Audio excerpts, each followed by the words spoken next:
Mheshimiwa Mwenyekiti wa Baraza la Wazee na viongozi wote wa meza kuu, itifaki imezingatiwa. Watu wa Meatu, nikiwauliza ngumi ziko wapi tusalimiane, naomba mseme hizi hapa. Ngumi ziko wapi tusalimiane? Peoples! Peoples! Ninayezungumza kwa sasa naitwa Deogratias Cosmas Mahinyila. Ni mwenyekiti wa baraza la vijana wajanja kabisa, vijana wa Chadema, tunaitwa Bavicha. Mheshimiwa makamu mwenyekiti na watu wa Meatu, jana sisi Chadema msafara wa makamu mwenyekiti tulikuwa pale mkoa Mara, Musoma mjini. Tumefanya mkutano vizuri, na wakati tunatoka wananchi wa Musoma walikuwa wengi sana, wakawa wanatusindikiza. Polisi waliona wivu, wakapiga mabomu watu wale wasitusindikize, kwa sababu waliona ule msafara pengine ukienda huko duniani CCM itaonekana haikubaliki. Lakini pia leo tulivyoingia mkoa wa Simiyu, toka tulivyoingia mkoa wa Simiyu tumehangaika na mapolisi wengi sana, na tulipofika mtaa unaitwa Sakai huko pale Bariadi mjini, wakati wananchi wamemsimamisha makamu mwenyekiti wa chama chetu kumsalimia, mapolisi alikuja OCD wa pale Bariadi na ving'ora makelele kutaka kuharibu makamu mwenyekiti asiwasalimie wananchi wa pale Sakai. Lakini mheshimiwa makamu mwenyekiti na nyewe watu wa Meatu, jana wakati tumemaliza mkutano usiku, mimi binafsi wakati natembea kwenye mitandao ya kijamii nilikutana na taarifa ya kifo cha askari wawili wa kituo cha polisi Mererani Simanjiro, mkoa wa Manyara. Askari hao ni askari wa usalama barabarani, walifariki kwa kupigwa na radi wakiwa kazini. Nitumie fursa hii kulipa pole jeshi la polisi kwa kupoteza askari wawili. Lakini pia nitumie fursa hii kuwaambia askari polisi kwamba matendo mengi mnayoyafanya kwenye taifa hili yanaeneza chuki kubwa sana kati yenu na wananchi. Wakati nasoma comments, wakati nasoma maoni ya Watanzania baada ya kifo cha askari wawili waliopigwa na radi, sikumuona Mtanzania yoyote anayeumia askari wale kufa kwa kupiga radi. Wote walikuwa wanashangilia.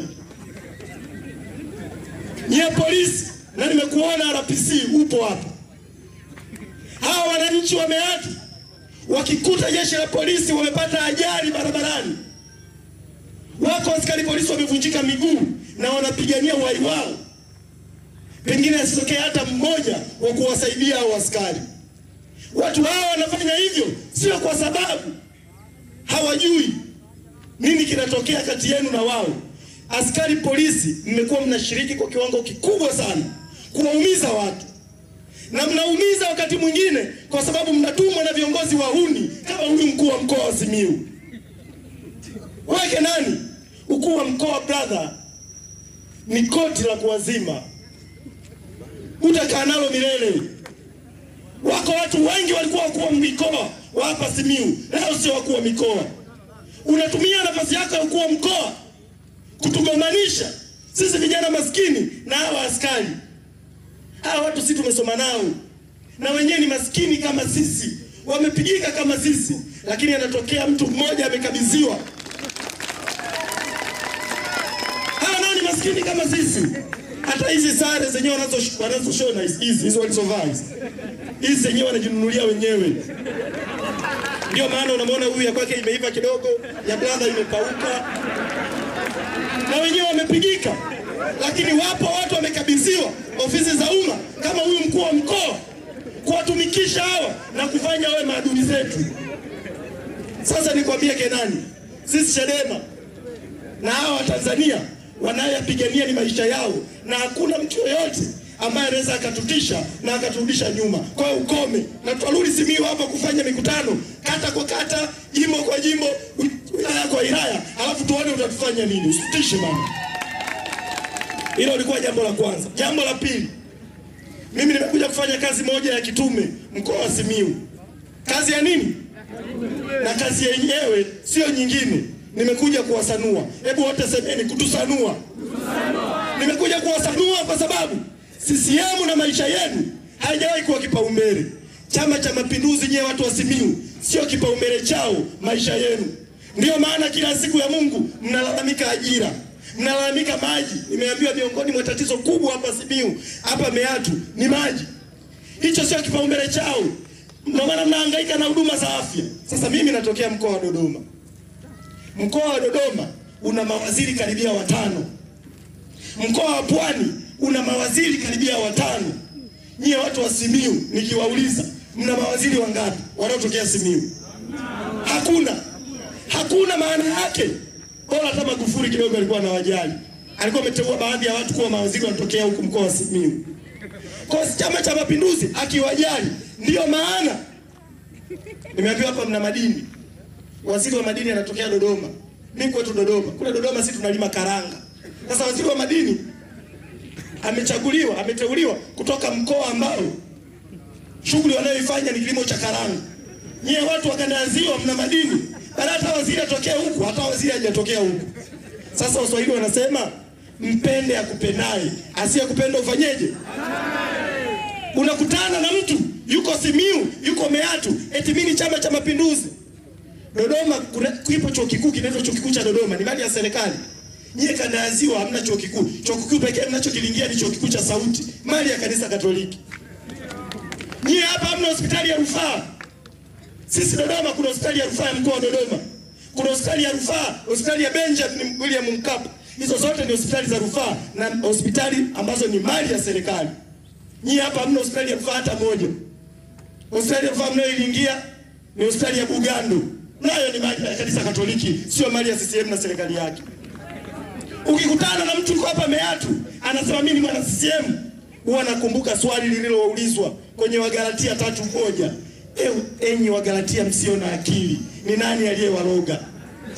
Ukikutana na mwana Meatu mwenzako, ambaye barabara yenu ni shida, maisha yenu ni shida, anashabikia CCM, muulize, ewe mwana Meatu mwenzangu usiye na akili, ni nani aliyekuroga kushangilia CCM? Halafu si Chadema tukisimama tukija huku Meatu kuzungumza na Watanzania kila tunakoenda. Leo walikuwa wanatuchagulia mpaka njia za kupita. Hebu bwana RPC nikuulize, ni wapi kwenye PGO tumekupa mamlaka? Ni wapi kwenye sheria za jeshi la polisi unayo mamlaka ya kumchagulia Mtanzania yote njia ya kupita? Ni sehemu gani? Yaani mkuu wa mkoa wa Simiyu baada uhangaike kuokoa watu wa Meatu na Simiyu kwa ujumla, kuwatoa kwenye umaskini, kwa sababu nyinyi ndio mkoa unaoshika nafasi ya kwanza kwa umaskini Tanzania. Yaani kiongozi badala uhangaike kuondoa watu kwenye umaskini, unahangaika na Chadema. Chadema ndio iliyoleta huo umaskini hapa Simiyu. Nauliza nyie watu wa Meatu, Chadema ndio iliyoleta umaskini? Maana baada ya kusema hayo, niseme jambo la mwisho. Deni la taifa limefika trilioni 97. Watanzania mko milioni 63. Ukichukua trilioni 97 ukigawanya na milioni 63 ya Watanzania wote, maana yake kila aliyopo hapa anadaiwa milioni 1.5. Ndugai alisema ili taifa linavyoelekea hivi kuna siku litakuja kuuzwa. Na sisi tumekuja kuambieni ndugu zangu watu wa Simiyu, iungeni mkono Chadema, kwa sababu viongozi mnaowachagua au viongozi wanaotuongoza hamkuwachagua nyinyi watu wa Meatu.